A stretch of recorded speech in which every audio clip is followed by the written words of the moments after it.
aqui, né, só é uma voz passiva analítica se houver o sujeito como paciente, ou seja, recebendo a ação do verbo, tá?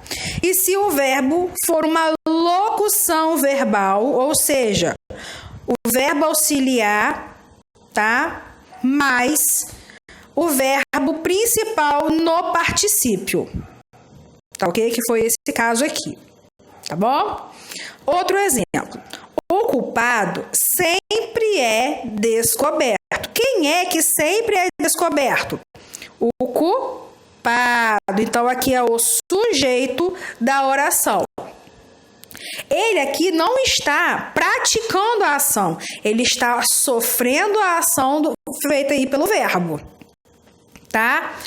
Então, aí nós temos, diante dessa frase aí, uma locução verbal, tá? Ó, o é mais descoberto. Gente, estou fazendo assim que eu estou olhando pela tela do celular, então tá meio estranho aí, mas dá para vocês entenderem. Nós temos aí o verbo ser como verbo auxiliar e o verbo descoberto aí, do verbo descobrir, tá? Como verbo principal no particípio. Tá bom? Então, a estrutura, né, da voz passiva analítica é formada pelo sujeito paciente, e isso é muito bom vocês anotarem, porque é uma dica muito boa, tá?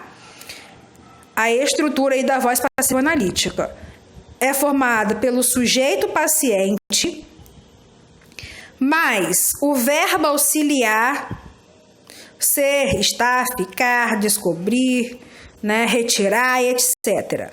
Mais verbo no particípio, tá? Ó. Mais o agente da passiva, tá bom? Que é, nesse caso aqui, o sempre aqui, tá bom? Exemplo, botei um exemplo aqui já explicando, né? Nem preciso usar essas duas frases aqui não, vou usar a de baixo mesmo. Tá assim, ó. O café da manhã, cadê? O café da manhã foi tomado por Bia logo cedo. Sujeito paciente, o café da manhã. Foi tomado é a minha locução verbal formada pelo verbo auxiliar mais o verbo principal. Ui, gente, isso aqui tá. Mais o verbo. Não é um X, não, tá, gente? É um mais que eu botei errado aqui. Mais o verbo principal no particípio, praticando a ação, né, do sujeito paciente, tá? E o agente da passiva, que é o complemento restante da frase, tá? Que vem aí geralmente acompanhado, né, por uma preposição. Então, nós temos aí a estrutura completa, tá, da voz passiva analítica, ó. O sujeito paciente, mais verbo auxiliar, tá? Desculpa, o verbo auxiliar, mais o verbo no particípio, que é o verbo principal da locução verbal, e mais o agente da passiva. Não necessariamente o agente da passiva fica no final da frase, tá, pessoal? É só para vocês saberem aí que dentro dessa estrutura, né, da voz passiva analítica, existe também o agente da passiva, tá ok? Já a voz passiva sintética é diferente da voz analítica de acordo com a língua portuguesa, ou seja, a voz passiva sintética tem uma estrutura mais resumida, tá? Já não é mais aquela estrutura toda lá da voz passiva sintética, tá bom?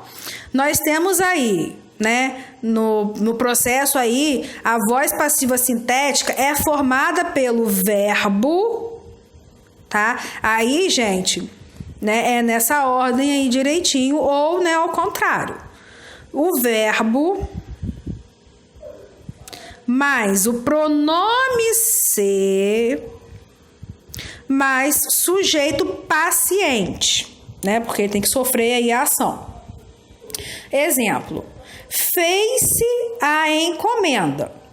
Nós temos aí o verbo fazer na terceira pessoa, mais o pronome ser, ó, estrutura aqui, e o sujeito paciente, tá? Nós chamamos esse pronome ser de pronome apassivador, tá? Como pronome apassivador, ou seja, o verbo deve concordar com o sujeito, tá? Da oração, tá? Ok? Entendeu? O verbo, né, concorda com o sujeito, tá bom? Além disso, o verbo precisa concordar com o sujeito paciente, nesse caso aqui, com o sujeito paciente, ou seja, se o sujeito está no plural, tá? O verbo também tem que estar no plural. Se o sujeito estiver no singular, o verbo também ficará no singular, tá bom? Exemplo aqui, ó, coloquei outro exemplo aqui, né, para facilitar aí para vocês. Construiu-se um novo prédio comercial. Nós temos aqui uma estrutura, tá, de uma voz passiva sintética, ó. O verbo no singular mais o pronome apassivador se, tá? E o sujeito paciente, um novo prédio comercial. Então, tudo no singular. Se o sujeito está no singular, o verbo tem que estar no singular. Assim também, né, o pronome. Tá ok? Então, essa é a estrutura bem simples, né, da voz passiva sintética. A voz passiva analítica, que é um pouquinho, né, mais completa, né, que existe o sujeito paciente, mais o verbo auxiliar, mais o verbo aí no particípio, né, e o agente da passiva. E a voz passiva sintética é mais enxuta, tá? Tem uma estrutura aí menor. É somente o verbo mais o pronome ser que acompanha o verbo, tá? E o sujeito paciente, tá bom? Então, é basicamente isso aí, a estrutura da voz passiva sintética, né? E da voz